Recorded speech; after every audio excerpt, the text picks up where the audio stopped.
Baik, pada kesempatan kali ini kita akan belajar tes SKB untuk formasi guru atau pendidik ya. Dimana pada formasi latihan tes SKB ini lebih ke arah kemampuan atau kompetensi pedagogiknya.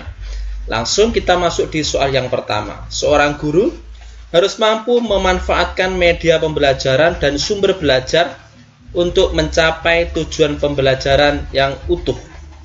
Pernyataan berikut yang benar terkait dengan media pembelajaran adalah: A. Media pembelajaran yang paling baik adalah media yang berbasis TIK. B. Sebuah media dapat digunakan untuk semua kegiatan pembelajaran. C. Media dapat digunakan sebagai pembawa pesan dalam suatu kegiatan pembelajaran. Atau D. Memilih media tidak perlu banyak pertimbangan agar tidak merepotkan. Di sini yang jawaban yang benar adalah pilihan jawaban yang C. Media di sini dapat digunakan sebagai pembawa pesan dalam suatu kegiatan pembelajaran, sehingga esensi dari pembelajaran tersebut tersampaikan kepada peserta didik, tidak terjadi salah persepsi. Itulah tujuan dari media. Pilihan jawaban yang A, media pembelajaran yang paling baik adalah media yang berbasis TIK. Bukan seperti itu. Semua media baik asalkan sesuai dengan tujuan yang ingin dicapai, sesuai dengan materi ya. Media yang terbaik adalah media yang sesuai dengan materi tersebut. Oke. Yang B, sebuah media dapat digunakan untuk semua kegiatan pembelajaran. Tidak bisa ya. Satu media tidak bisa digunakan untuk semua mata pelajaran karena setiap media mempunyai karakteristik yang berbeda-beda, mempunyai kelebihan dan kelemahan masing-masing. Pilihan jawaban yang D, memilih media tidak perlu banyak pertimbangan agar tidak merepotkan. Ini juga kurang tepat. Kita memilih media harus banyak melakukan pertimbangan. Apakah media ini sesuai dengan materi, mudah didapatkan, mudah digunakan, apakah kita sebagai pendidik bisa mengoperasikan? Itu termasuk faktor-faktor yang digunakan untuk pemilihan sebuah media. Berikutnya di soal nomor 2. Setiap materi pembelajaran memiliki tingkat kesukaran yang bervariasi. Untuk memudahkan peserta didik memahami materi yang memiliki tingkat kesukaran tinggi, guru sering memanfaatkan media pembelajaran. Misalnya media gambar atau tayangan video yang berisi sistem peredaran darah. Fungsi media pada pernyataan tersebut adalah: A. Menampilkan objek yang terlalu besar. B. Membuat konkret konsep yang abstrak. C. Menampilkan objek yang tidak dapat diamati dengan mata telanjang. Atau D. Membawa objek yang berbahaya atau sukar didapat di dalam lingkungan belajar.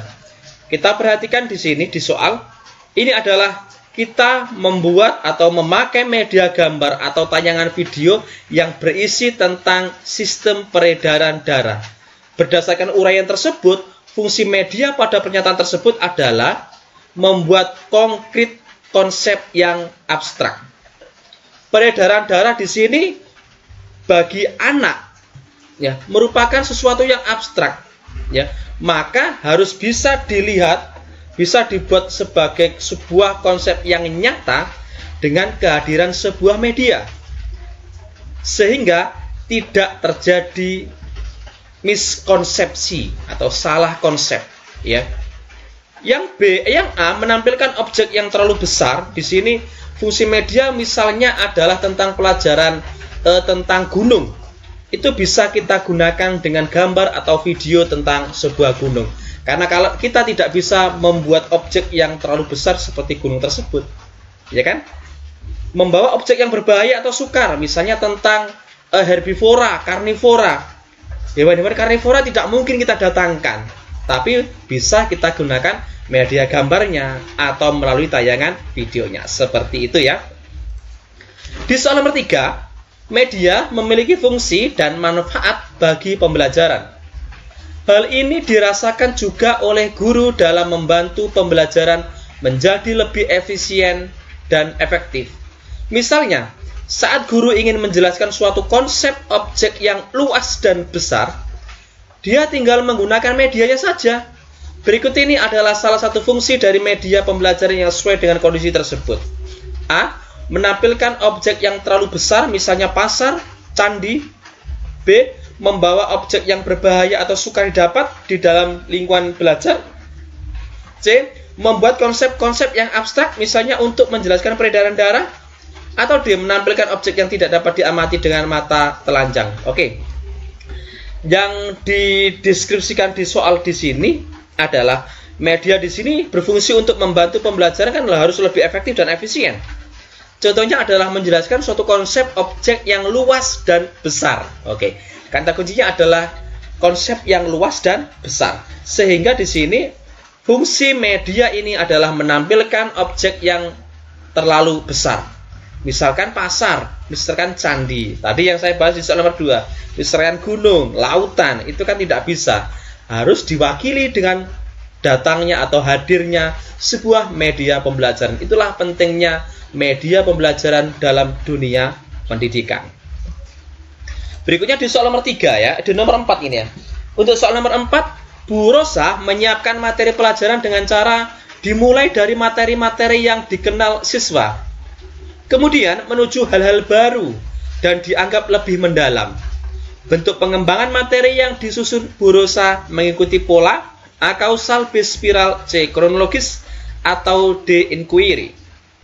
Di sini konsepnya adalah Bu Rosa di sini mengenalkan konsep yang sudah dikenal dulu, baru ke hal-hal yang baru atau hal-hal yang lebih spesifik atau mendalam. Ini adalah model atau bentuk pengembangan materi yang disusun mengikuti pola spiral. Jawaban yang B. Selanjutnya di soal nomor 5. Untuk soal nomor 5 di sini, memilih media pembelajaran hendaknya tidak boleh sembarangan, tetapi harus didasarkan pada kriteria tertentu. Misalnya, apakah untuk belajar individual, kelompok kecil, kelompok besar, atau massal. Pernyataan tersebut dalam pemilihan media termasuk ke dalam kriteria A. Tujuan, B. Sasaran didik, C. Ketersediaan, atau D. Konteks penggunaan. Di sini artinya dalam memilih media kita harus bisa atau mengetahui untuk individukah media tersebut, atau untuk kelompok kecil, atau bahkan untuk kelompok besar. Berarti di sini adalah untuk berdasarkan kriterianya adalah konteks penggunaannya. Oke. Di nomor 6, pada saat mempersiapkan pembelajaran, seorang guru dapat menyusun strategi pembelajaran dan menentukan media yang akan digunakan dalam pembelajaran tersebut. Kemampuan dasar yang harus dimiliki seorang pendidik terkait dengan keterampilan memilih media pembelajaran adalah A. Pendidik harus mengetahui latar sosial budaya siswa dan sekolah. B. Pendidik harus memahami karakteristik dari media pembelajaran tersebut. C. Pendidik harus menyesuaikan diri dengan kemampuan sekolah. Atau D. Pendidik menyesuaikan dengan materi pembelajaran. Di sini guru kita akan mempersiapkan pembelajaran ya untuk menyusun sebuah strategi dan menentukan media yang digunakan.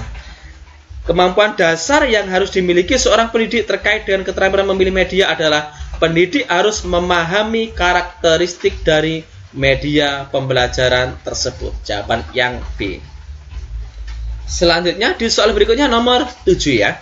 Pada saat mempersiapkan pembelajaran, seorang guru harus dapat menentukan jenis media yang tepat sesuai dengan materi. Dilihat dari kemampuan jangkauannya, media dapat dibagi ke dalam A. Media yang memiliki daya liput yang luas dan media yang memiliki daya liput terbatas. B. Media yang dapat didengar saja dan media yang dapat dilihat.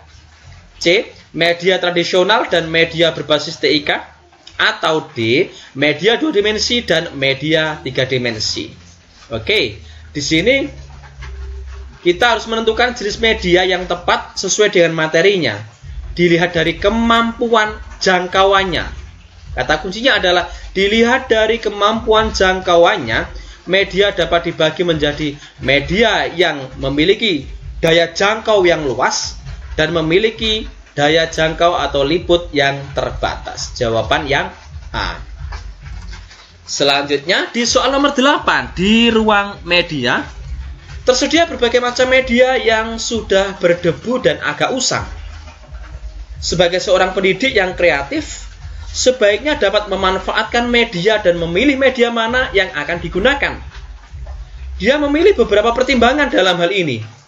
Pertimbangan dalam memilih media pembelajaran yang harus diperhatikan adalah A. Tujuan, sasaran didik, karakteristik media, waktu pengoperasian, biaya ketersediaan, konteks penggunaan, dan mutu teknis.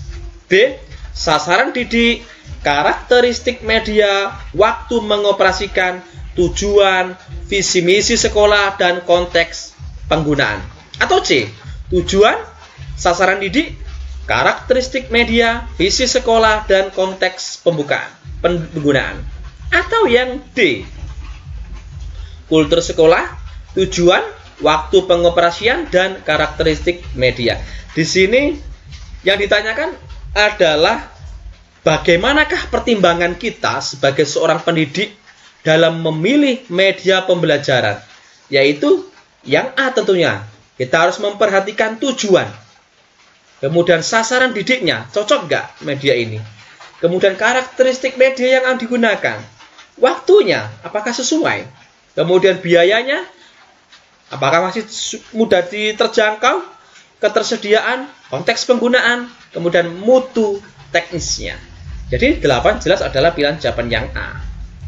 9. Pernyataan berikut yang menjelaskan makna kognitif ialah A. Kemampuan berkomunikasi, B. Kemampuan memecahkan masalah, C. Kemampuan berinteraksi, atau D. Kemampuan untuk mengintegrasikan diri. Oke, yang ditanyakan adalah kognitif, makna kognitif. Kita ingat ada kognitif, afektif, dan psikomotor, ya kan? Di sini kognitif adalah kemampuan untuk memecahkan sebuah masalah. Nah, ya. Lanjut di soal nomor 10. Perkembangan kognitif merupakan salah satu aspek yang sangat penting dalam perkembangan peserta didik. Faktor utama yang mempengaruhi perkembangan kognitif adalah A. Inspirasi, B. Budaya, C. Sama inspirasi, atau D. Pengasuhan dan lingkungan. Perkembangan kognitif merupakan salah satu aspek yang sangat penting ya dalam perkembangan seorang peserta didik. Faktor utama yang mempengaruhi perkembangan kognitif adalah pengasuhan dan lingkungan. Oke, pada kesempatan kali ini kita akan berlatih lagi ya tentang tes SKB untuk guru atau pendidik ya. Langsung kita masuk di soal nomor 11 ya, tentang materi pedagogik di sini. Kemampuan berpikir untuk mengoperasikan kaidah-kaidah logika, tapi masih terkait dengan objek-objek yang konkret merupakan ciri kemampuan anak yang berusia A 0-2 tahun, B 2-7 tahun, C 7-11 atau 12 tahun, D 12-14 tahun. Di sini kemampuan berpikir untuk mengoperasikan kaidah-kaidah logika tapi masih terkait dengan objek yang konkret merupakan ciri kemampuan anak yang berusia 7-11 atau 12 tahun. Lanjut di soal nomor 12 ya. Menggunakan potongan sapu lidi, kelereng, globe, gambar-gambar yang menyangkut pembelajaran IPA serta IPS sebagai media adalah sesuai dengan tahapan perkembangan berpikir anak yang dikenal sebagai tahapan A. Anak memahami bilangan dan angka, tetapi masih terkait dengan objek bersifat konkret atau operasional konkret. B. Pengamatan dan penginderaan yang intensif terhadap lingkungannya, sensor motor. C. Dominasi pengamatan bersifat egosentris. D. Kemampuan mengoperasikan kaidah logika yang tidak terikat lagi dengan objek yang bersifat konkret atau yang disebut dengan operasional formal. Di sini menggunakan potongan sapu lidi, kelereng, globe, gambar-gambar yang menyangkut pembelajaran IPA serta IPS sebagai media adalah sesuai dengan tahapan perkembangan berpikir anak yang dikenal sebagai tahapan anak memahami bilangan dan angka, tetapi masih terkait dengan objek yang bersifat konkret. Fase ini adalah disebut fase operasional konkret menurut Piaget. Di soal nomor 13, kemampuan peserta didik untuk membina hubungan dan kemampuan memotivasi diri termasuk kecerdasan, A. Kognitif, B. Sosial, C. Emosional, D. Moral. Kemampuan peserta didik untuk membina hubungan dan kemampuan memotivasi diri termasuk dalam kecerdasan emosional. 14. Seorang peserta didik mampu mengendalikan diri dengan baik dalam berbagai situasi dan mampu menjalin kerjasama yang baik dengan teman-temannya dan mampu memposisikan diri di lingkungan dengan baik. Peserta didik tersebut memiliki kecerdasan, moral, spiritual, sosial, emosional, kognitif. Ini peserta didik mampu mengendalikan diri dengan baik dalam berbagai situasi dan mampu menjalin kerjasama dengan teman-temannya. Oke, jadi ini adalah kecerdasan sosial emosional. C. Lanjut di soal nomor 15. Seorang peserta didik selalu ingin mendominasi dalam suatu kelompok belajar. Dia tidak memberi kesempatan anggota lain untuk mengemukakan pendapat. Jika teman lain yang memimpin dan mengendalikan jalannya diskusi, ia memisahkan diri dan cenderung belajar sendiri. Peserta didik tersebut mengalami permasalahan dalam perkembangan, A. Sosial emosional, B. Kognitif, C. Moral, D. Spiritual. Seorang anak ini selalu ingin mendominasi dalam sebuah kelompok. Dia tidak memberikan kesempatan kepada kelompok lain atau anggota lain untuk mengemukakan pendapatnya. Jika ada orang lain untuk memimpin, dia memisahkan diri dari kelompok belajar tersebut. Permasalahan ini, peserta didik ini mengalami permasalahan dalam perkembangan sosial emosional. 16. Peserta didik telah memiliki yang moralitas benar-benar diinternalisasikan dan tidak didasarkan pada standar-standar orang lain. Dia mengenal tindakan moral alternatif, menjajaki pilihan-pilihan, dan kemudian memutuskan berdasarkan suatu kode moral pribadi.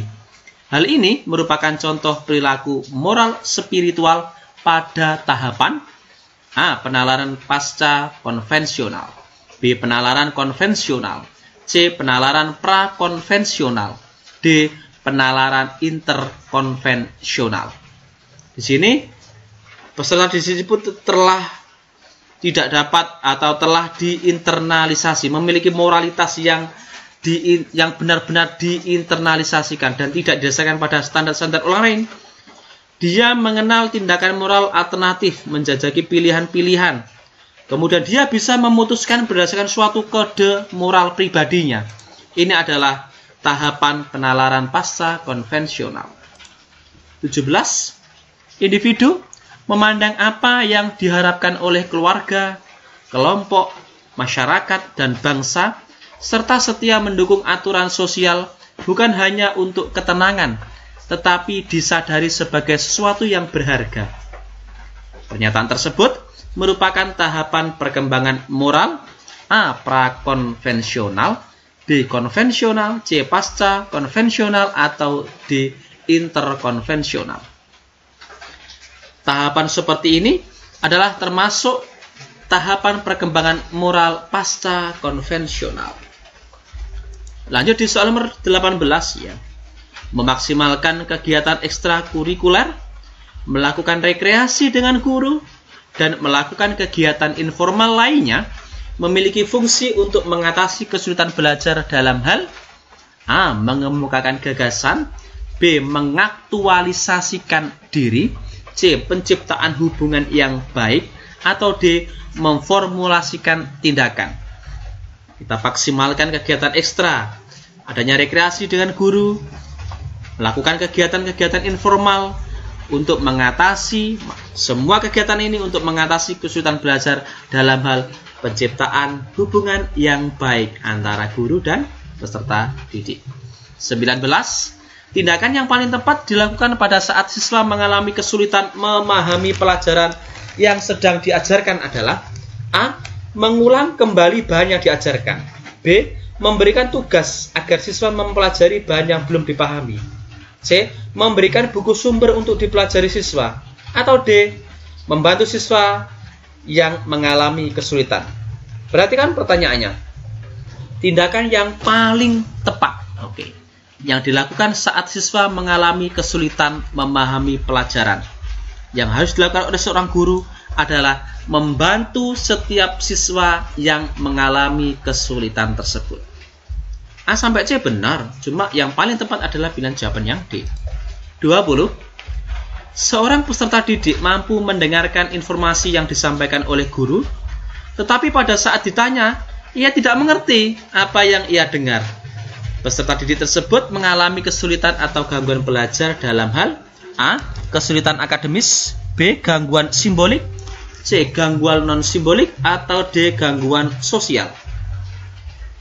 Dia mampu ya, anak ini mampu mendengarkan informasi yang disampaikan oleh guru, tapi pada saat ditanya, ternyata dia tidak mengerti apa yang didengar. Berarti peserta didik ini mengalami masalah atau gangguan belajar dalam hal gangguan simbolik. Lanjut di soal nomor 21 ya.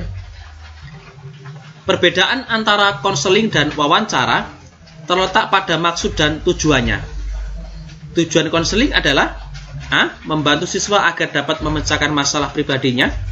B. Membantu siswa agar dapat melakukan penyesuaian diri dengan lingkungannya. C. Membantu siswa agar dapat mengatasi kesulitan belajar. Atau D.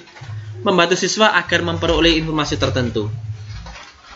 Tujuan dari konseling, bimbingan konseling adalah membantu siswa agar dapat mengatasi kesulitan belajar.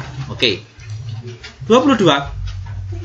Cara yang paling cepat dan akurat yang digunakan untuk mengidentifikasi kesulitan belajar peserta didik yang bersumber dari faktor sosial adalah A. Sosiometri, B. Angket, C. Wawancara, atau D. Brainstorming.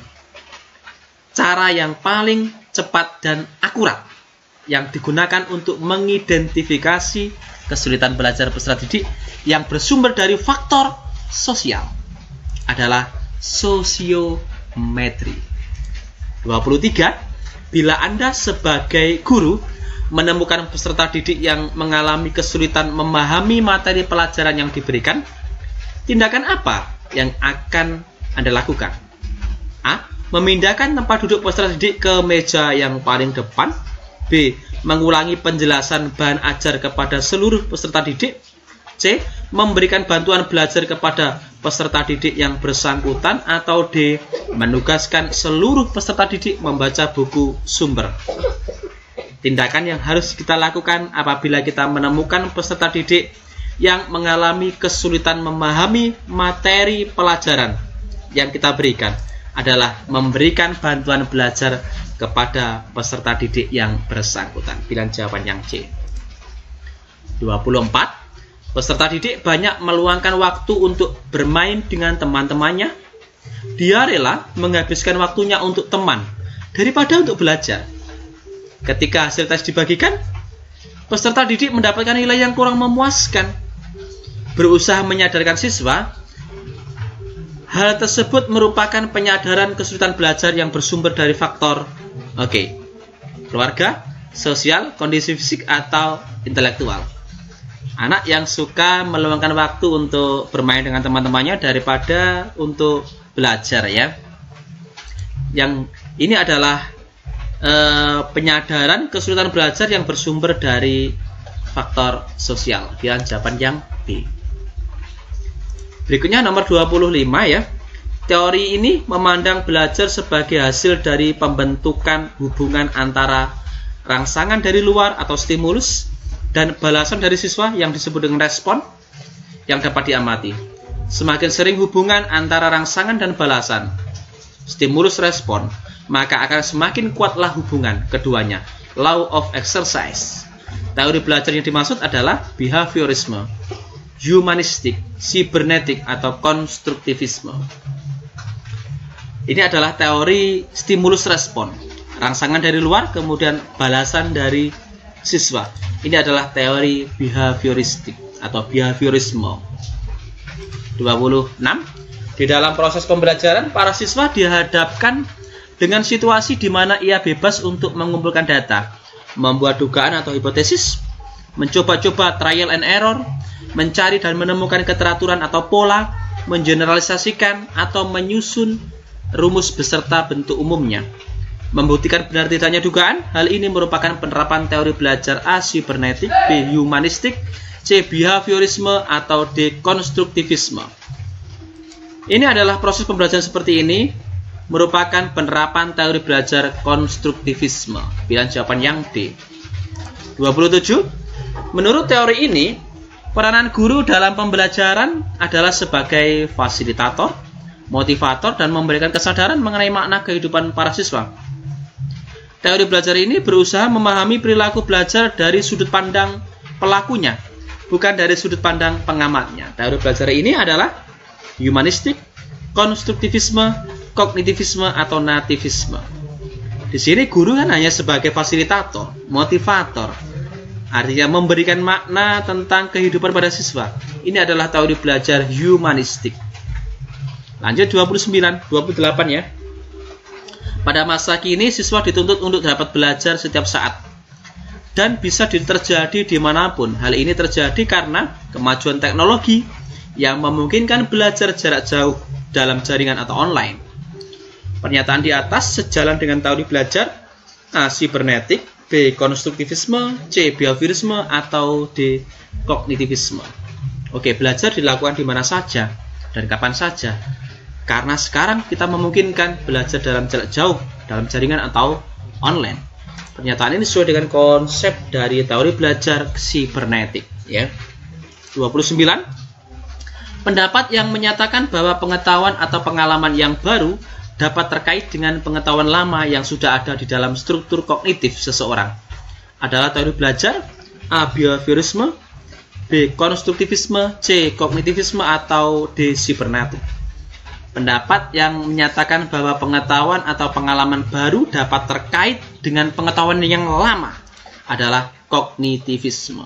Terakhir, nomor 30. Tujuan pembelajaran yang menggambarkan proses dan hasil belajar yang diharapkan dicapai oleh peserta didik sesuai dengan kompetensinya dimuat dalam apa?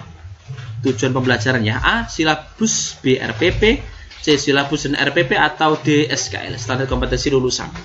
Tujuan pembelajaran yang menggambarkan proses dan hasil belajar. Oke, proses dan hasil belajar yang ingin diharapkan, yang dicapai, yang ingin diharapkan oleh peserta didik tersebut sesuai dengan kompetensinya.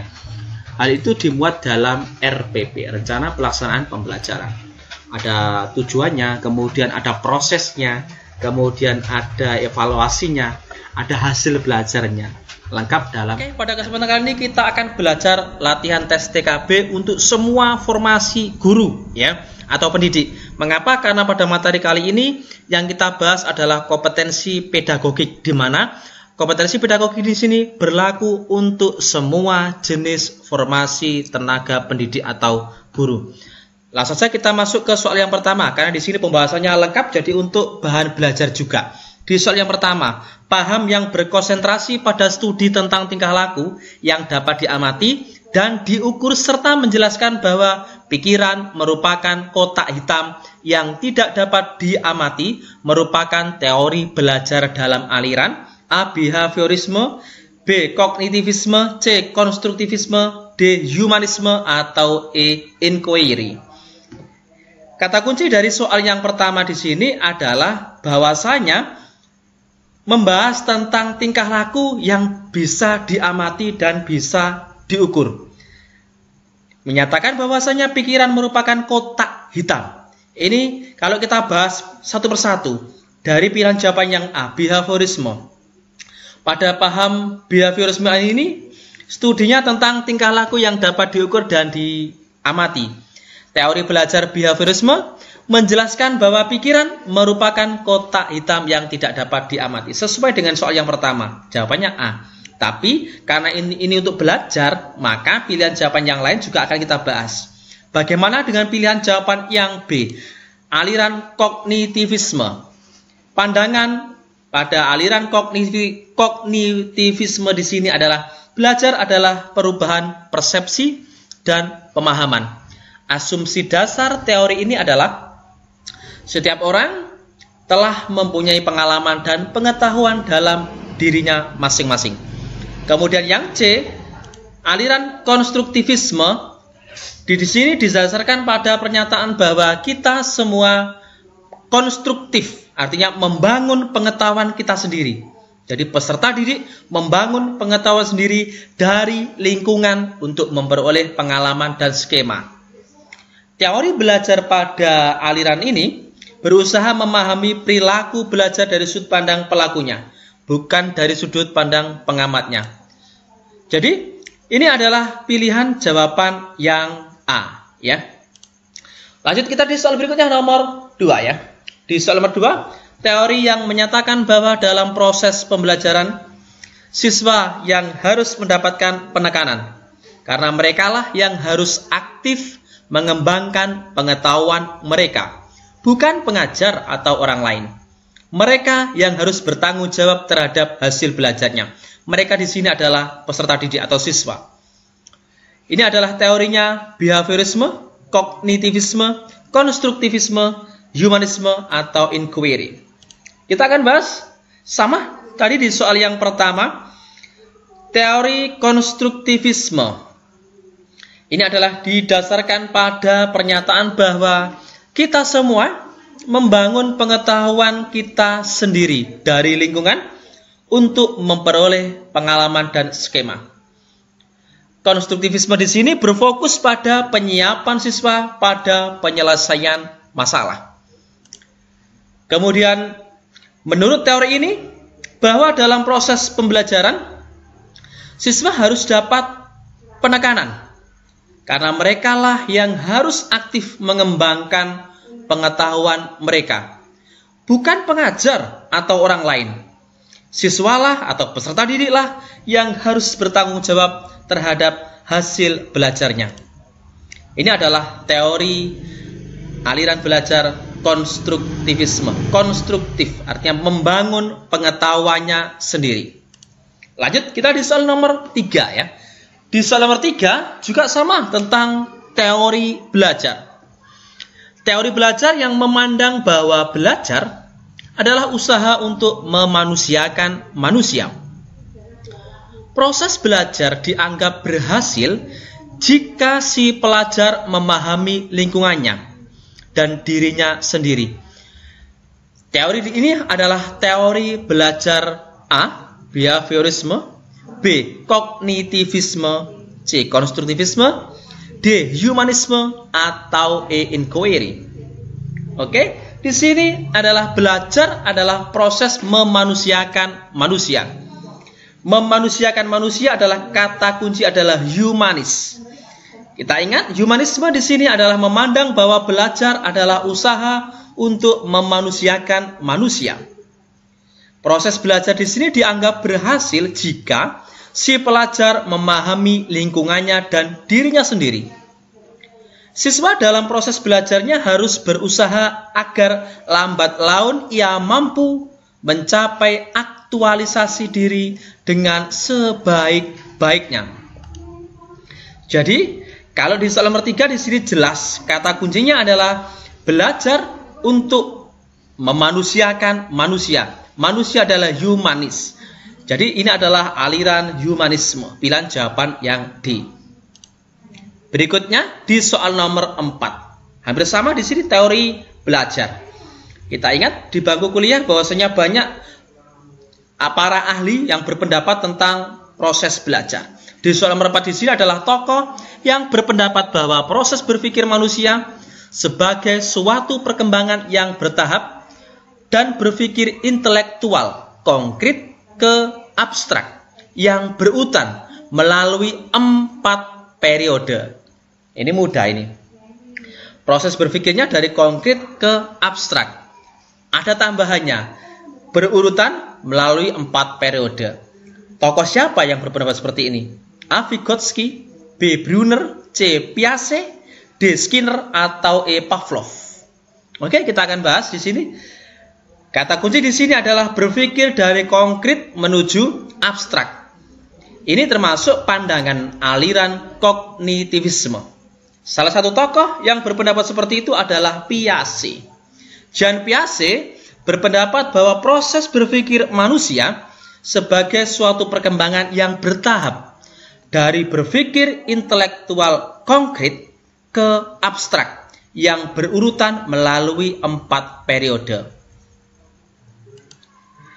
Kita ingat 4 periode tersebut yang dikemukakan oleh Piaget adalah yang pertama adalah periode atau tahap sensori motor usia 0 sampai 2 tahun. Kedua, periode praoperasional 2 sampai 7 tahun. 3, periode operasional konkret 7 sampai 11 atau 12 tahun. 4, periode operasional formal 11 atau 12 tahun ke atas. Kita ingat di sini bahwasanya yang berpendapat bahwasanya berpikir intelektual konkret ke abstrak kemudian berurutan melalui 4 periode adalah teori dari Jean Piaget. Pilihan jawaban yang C.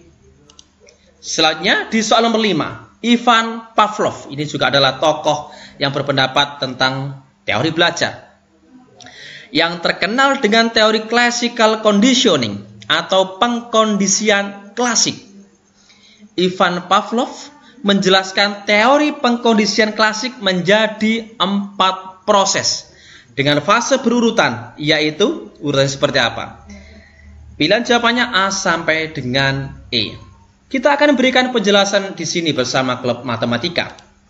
Ivan Pavlov yang terkenal dengan teori classical conditioning atau pengkondisian klasik menjelaskan teori pengkondisian klasik menjadi 4 proses. Yang pertama adalah fase akuisisi. Kedua, fase eliminasi, kemudian fase generalisasi, dan fase diskriminasi. Jadi, di soal ini adalah dari fase akuisisi, tinggal C sama E. Fase eliminasi, jelas ini adalah pilihan jawaban yang E. Tapi pada kesempatan kali ini, kita akan berikan penjelasan yang lain. Bagaimana pelaksanaan 4 fase ini? Pelaksanaan pembelajaran dengan menggunakan teori belajar dari Pavlov, misalnya, agar siswa menguasai materi tertentu, siswa harus diberikan stimulus tertentu yang dikondisikan. Misal, belajar tentang mengidentifikasi ciri-ciri dan kebutuhan makhluk hidup pada mata pelajaran IPA. Ini yang akan kita pelajari. Yang pertama, guru memberikan soal kepada siswa. Bila siswa dapat menjawab dengan benar, diberi hadiah berupa tambahan nilai. Diharapkan dengan diberikan tambahan nilai tersebut, anak akan semakin semangat untuk belajar.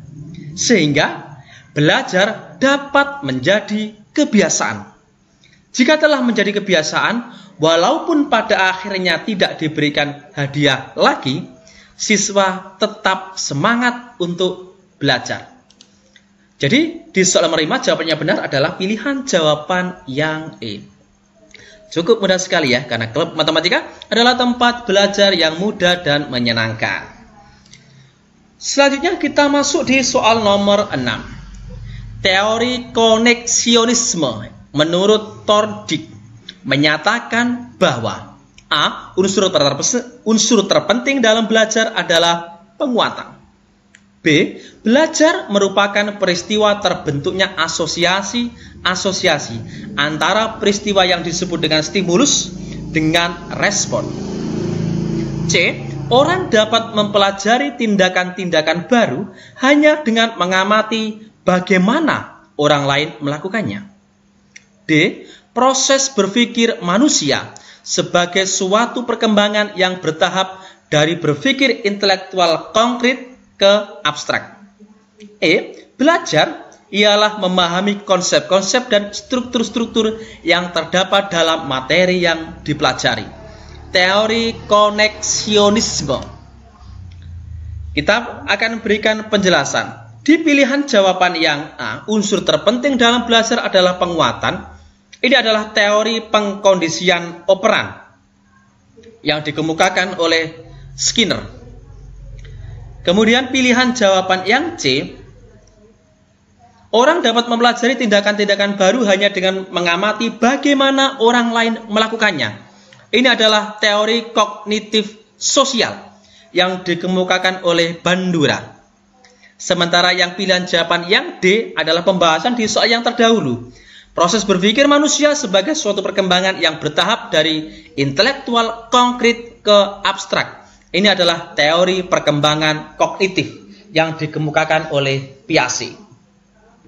Di soal nomor 6 di sini, teori koneksionisme di sini adalah belajar merupakan peristiwa terbentuknya asosiasi-asosiasi antara peristiwa yang disebut dengan stimulus dengan respon. Pilihan jawaban yang B. Selanjutnya kita masuk di soal nomor 7. Kita akan membahas lagi menurut Jean Piaget, anak SD berada dalam tahap karena Piaget di sini sangat populer sekali. Saya khawatir ini yang muncul di teori belajarnya. Maka kita akan bahas banyak tentang teorinya Piaget. Anak SD berada pada tahap apa? Tadi kan sudah kita kemukakan 4 tahap.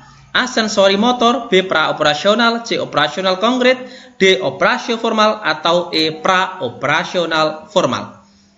Di jawaban yang E apakah ada pra-operasional formal? Karena di sini hanya ada 4 tahap kan dari Piaget. Periode yang dikemukakan oleh Piaget adalah yang pertama adalah sensori motor. Yang kedua adalah pra-operasional. Usianya 2-7 tahun. Kemudian yang ketiga adalah operasional konkret 7-11 atau 12 tahun. Yang keempat adalah periode operation formal 11-12 tahun ke atas. Yang ditanyakan adalah anak usia sekolah dasar. Di sini adalah pilihan jawaban yang C, operasional konkret 7-11 atau 12 tahun. Sehingga pada masa ini guru-guru pada masa yang mengajar di guru kelas 1-6, karena di sini anaknya masih tahap operasional konkret, jadi pembelajaran di sini harus diberikan sebuah media pembelajaran sehingga konsep yang diajarkan tidak terjadi miskonsepsi. Untuk SMP berarti periodenya adalah operasi formal 11-12 tahun ke atas. Gitu ya. Siswa SD berada pada tahap operasional konkret. Dalam periode ini anak berpikirnya sudah dikatakan operasional. Periode ini disebut operasional konkret sebab berpikir logiknya didasarkan atas manipulasi fisik dari objek-objek. Lanjut kita di soal nomor 8 ya. Nomor 8 di sini apabila seorang anak di dalam belajarnya menggunakan atau memanipulasi objek-objek secara langsung merupakan ciri anak dalam tahap A. Ikonik, B. Enaktif, C. Simbolik, D. Formal, atau E. Motorik.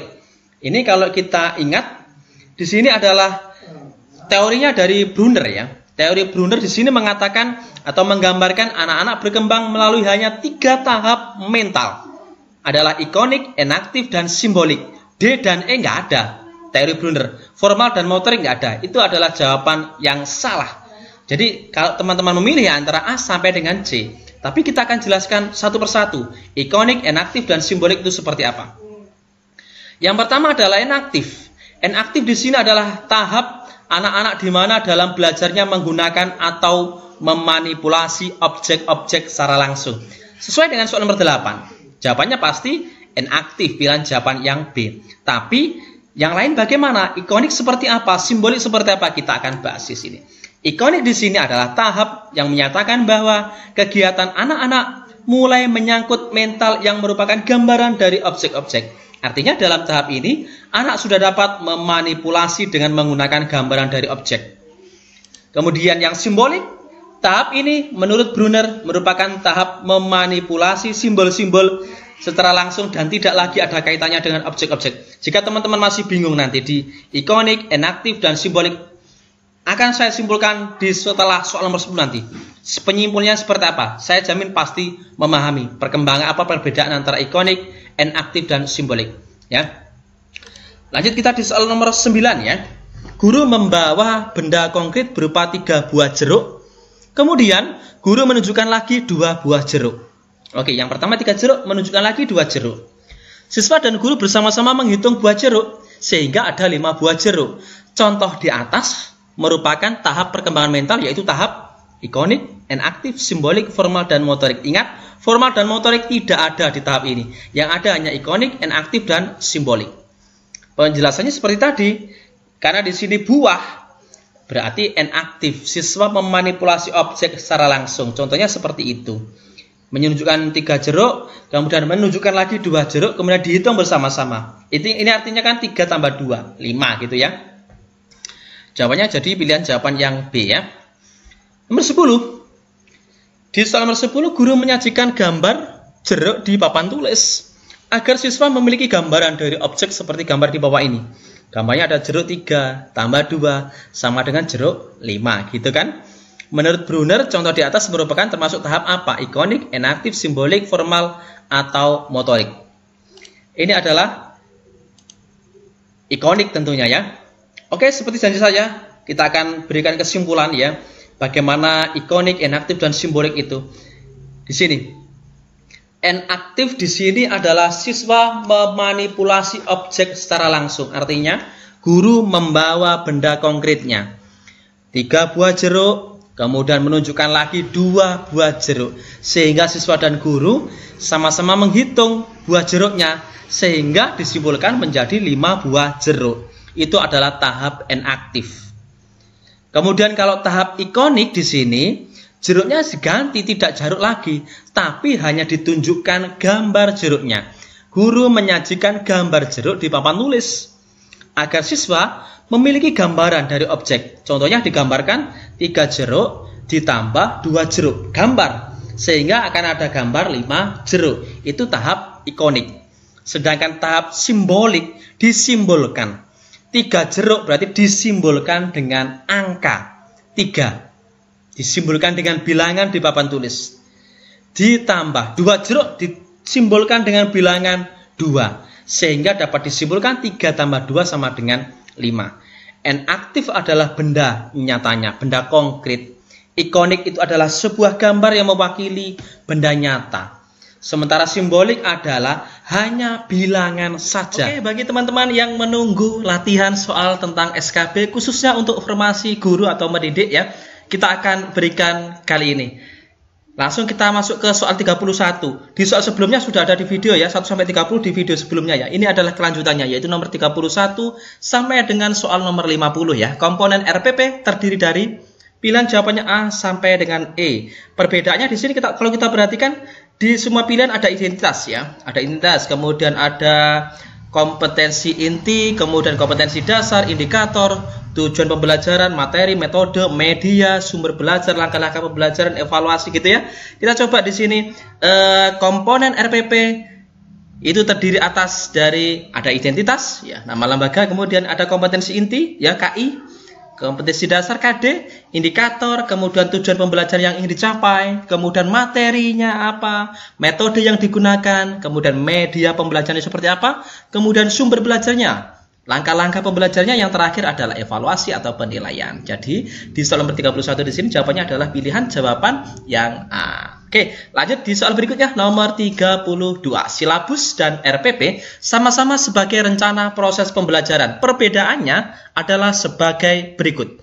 Yang ditanyakan adalah perbedaan antara silabus dan RPP. Pilihan jawaban yang A, silabus berisi kompetensi dasar, sedangkan RPP mengarahkan kegiatan belajar untuk mencapai kompetensi dasar. B, silabus itu bersumber dari standar isi dan standar lulusan, sedangkan RPP bersumber dari standar kompetensi lulusan atau SKL.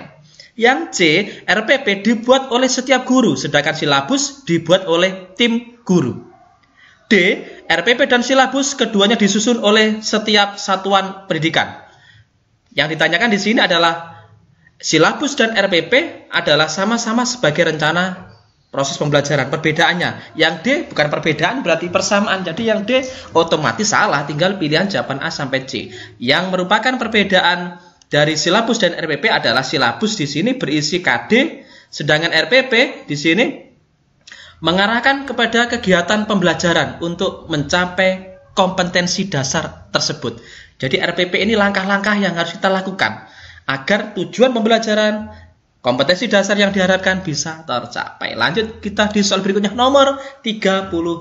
Salah satu prinsip dalam penyusunan rencana pelaksanaan pembelajaran atau RPP adalah, yang ditanyakan sederhana. Prinsip dari penyusunan RPP. A. Materi atau bahan ajar berbasis kompetensi. B. Pembelajaran dirancang dengan berpusat pada peserta didik. C. RPP bersumber dari silabus. Atau D. Alokasi waktu sesuai dengan jadwal pada setiap satuan pendidikan. Prinsip dari penyusunan RPP adalah pembelajaran pada RPP di sini harus dirancang dengan berpusat pada peserta didik, bukan berpusat pada guru. Jadi guru di sini hanya sebagai fasilitator. Yang aktif dalam pembelajaran tersebut adalah peserta didik. Peserta menemukan sendiri pengetahuannya. Gitu ya. Jadi tiga-tiga jelas pilihan jawaban yang B. Selanjutnya di soal nomor 34. Rencana pelaksanaan pembelajaran atau RPP disusun untuk setiap KD yang dapat dilaksanakan dalam 1 kali pertemuan atau lebih. Dijabarkan dari A. Silabus untuk pembuatan indikator dan tujuan pembelajaran dalam upaya mencapai kompetensi dasar. B. Silabus untuk pembuatan tujuan pembelajaran dan materi dalam upaya mencapai KD. C. Silabus untuk pembuatan indikator dan penilaian dalam upaya mencapai KD. D. Silabus untuk mengarahkan kegiatan belajar peserta didik dalam upaya mencapai KD. RPP disusun untuk setiap KD yang dapat dilaksanakan dalam 1 kali pertemuan atau lebih. Hal ini dijabarkan, RPP ini dijabarkan dari mana? Yang jelas dari silabus. Untuk mengarahkan kegiatan belajar peserta didik dalam upaya mencapai kompetensi dasar. Oke, jadi RPP di sini, perhatikan, RPP dijabarkan dari silabus untuk mengarahkan kegiatan belajar. Oke, kegiatan belajar ya. Jadi langkah-langkah pembelajarannya tadi dalam upaya untuk mencapai kompetensi dasar. Lanjut nomor 35. Di soal nomor 35 perhatikan beberapa komponen dari RPP untuk mapel bahasa Indonesia adalah sebagai berikut. 1. Kompetensi dasar mengenal kegiatan bermusyawarah. 2. Indikator menyebutkan 2 ciri kegiatan bermusyawarah. 3. Tujuan pembelajaran setelah pelaksanaan pemilihan ketua kelas siswa dapat menyebutkan 2 ciri kegiatan musyawarah dengan benar. Berdasarkan komponen-komponen RPP tersebut, prinsip digunakannya adalah A. Memberikan umpan balik dan tindak lanjut. B. Mendorong partisipasi aktif peserta didik. C. Memperhatikan perbedaan individu peserta didik. Atau D. Keterkaitan dan keterpaduan. Oke, prinsip adalah keterkaitan dan keterpaduan antara KD, indikator, dan tujuannya saling terkait dan saling terpadu. Lanjut nomor 36. Dalam memilih dan mengembangkan materi pembelajaran, Ibu Murni Nugroho selalu menyeleksi materi pembelajaran yang telah teruji kebenarannya, tidak ketinggalan zaman, dan memberikan kontribusi untuk pemahaman ke depan. Kriteria penyeleksian dan pemilihan materi pembelajaran tersebut memenuhi kriteria A. Sahih, B. Kebermanfaatan, C. Layak dipelajari, atau D. Menarik minat. Lihat, kita cari kata kuncinya adalah materi yang diajarkan di sini teruji kebenarannya, tidak ketinggalan zaman. Kemudian memberi kontribusi untuk pemahaman ke depannya. Di sini berarti kriterianya adalah sahih. A. 37. Dalam menggunakan media dan alat bantu mengajar, guru sebaiknya memperhatikan beberapa faktor di bawah ini, kecuali 1, yakni A. Metode mengajar yang digunakan guru. B. Karakteristik bahan ajar. C. Waktu yang tersedia untuk kegiatan pembelajaran. Atau D. Buku sumber yang digunakan dalam pembelajaran. Oke, dalam menggunakan media dan alat bantu mengajar di sini ada beberapa faktor yang harus diperhatikan. Kecuali, ya, apa yang berarti yang tidak harus, waktu yang tersedia untuk kegiatan pembelajaran. Oke, lanjut nomor 38. Nomor 38 di sini adalah tentang model pembelajaran ya. Jika seorang guru melakukan aktivitas pembelajaran sebagai berikut. 1. Membekali murid tidak hanya dengan fakta-fakta, melainkan diarahkan pada kemampuan penguasaan dalam proses berpikir dan berkomunikasi. 2. Berperan sebagai fasilitator belajar peserta didik. 3. Melakukan penilaian yang mencakup cara-cara penyelesaian masalah dengan berpatokan pada aturan yang berlaku seperti peta konsep, diagram Venn, portofolio, uji kompetensi, dan uji komprehensif. Maka guru tersebut dapat dikatakan menggunakan pembelajaran yang berbasis A. Kognitivisme, B. Behaviorisme, C. Konstruktivisme, atau D. Humanisme. Membekali murid tidak hanya dengan fakta, melainkan diarahkan untuk penguasaan dalam proses berpikir, kemudian juga bisa berkomunikasi. Di sini guru berperan sebagai fasilitator. Artinya anak atau peserta didiklah sebagai subjeknya, aktif dalam pembelajarannya. Yang aktif dalam pembelajaran adalah peserta didiknya. Ini dari dua ini sebenarnya kita sudah tahu ya. Model pembelajarannya adalah konstruktivisme. Anak membangun sendiri pengetahuannya. Ya, guru hanya sebagai fasilitator ya. Yang aktif dalam pembelajaran adalah peserta didik. 39 menurut Piaget, ini ada di bangku kuliah ya. Menurut Piaget, periode perkembangan operasional konkret pada siswa usia peserta didik antara 7 sampai 12 tahun. Dengan demikian, proses pembelajaran di kelas harus lebih menekankan titik-titik. Oke. Pada usia 7 sampai 12 tahun di sini menurut Piaget adalah fase perkembangan operasional konkret. Maka yang harus kita lakukan sebagai guru di usia anak yang 7 sampai 12 tahun ini adalah A. Penggunaan media, alat peraga termasuk sumber belajar. B. Pemberian tugas yang terstruktur. C. Penggunaan metode yang bervariasi. D. Menekankan berpikir kritis dan pemecahan masalah. Oke. Karena usia 7 sampai 12 tahun ini kan usia sekolah dasar, ya kan? Kemudian fasenya adalah operasional konkret. Jadi yang harus kita lakukan adalah pembelajaran di situ harus yang bukan abstrak, yang bisa dilihat oleh siswa, bukan sesuatu yang abstrak, yang maya. Jadi harus misalnya pembelajaran itu materinya adalah sesuatu yang abstrak, harus dijabarkan, harus dijembatani dengan penggunaan media, alat peraga termasuk sumber belajar sehingga anak sudah bisa melihat. Ya, tidak terjadi miskonsepsi dengan keberadaan media ini. Jadi 39 pasti jawabannya adalah pilihan jawaban yang A. Lanjut kita di soal berikutnya nomor 40. Benjamin S. Bloom atau biasa ini sering kita kenal dengan taksonomi Bloom ya. Benjamin S. Bloom mengembangkan ranah kognitif dengan urutan sebagai berikut ya. Ini taksonomi S. Bloom. Kemudian yang sekarang kan banyak ada yang direvisi taksonomi Bloom, kemudian direvisi atau diperbaiki dengan taksonominya Anderson ya. Coba yang A, ingatan, pemahaman, analisis, aplikasi, sintesis, dan evaluasi. B, ingatan, kan ada 6 kan ini, ingatan, pemahaman, aplikasi, analisis, sintesis, dan evaluasi. C, ingatan, pemahaman, sintetis, aplikasi, analisis, dan evaluasi. Yang D, ingatan, pemahaman, analisis, aplikasi, evaluasi, dan sintesis. Ini kalau kita paham di sini masalah kognitif, saya beritahukan bahwasanya ini adalah yang sering dikenal dengan C1 sampai C6. C1 itu kan dasar, ya. Artinya biasanya hanya bersifat hafalan, ya, tidak penerapan. Pemberian soalnya juga hanya bersifat soal yang lots, ya, yang mudah. Jadi soal-soal mudah itu C1, kemudian yang hot itu nanti C4, C5, C6, ya, gitu ya. Jadi Benjamin S. Bloom di sini mengembangkan ranah kognitif dengan urutan sebagai berikut. Di situ adalah ingatan, hafalan dulu ya C1-nya, kemudian pemahaman, C3-nya aplikasi, C4-nya analisis, C5-nya sintesis, kemudian yang 6 adalah evaluasi ya. Ini ada yang taksonomi S. Bloom, kemudian Anderson juga. Jadi soal nomor 40 di sini jawabannya adalah pilihan jawaban yang B. Oke?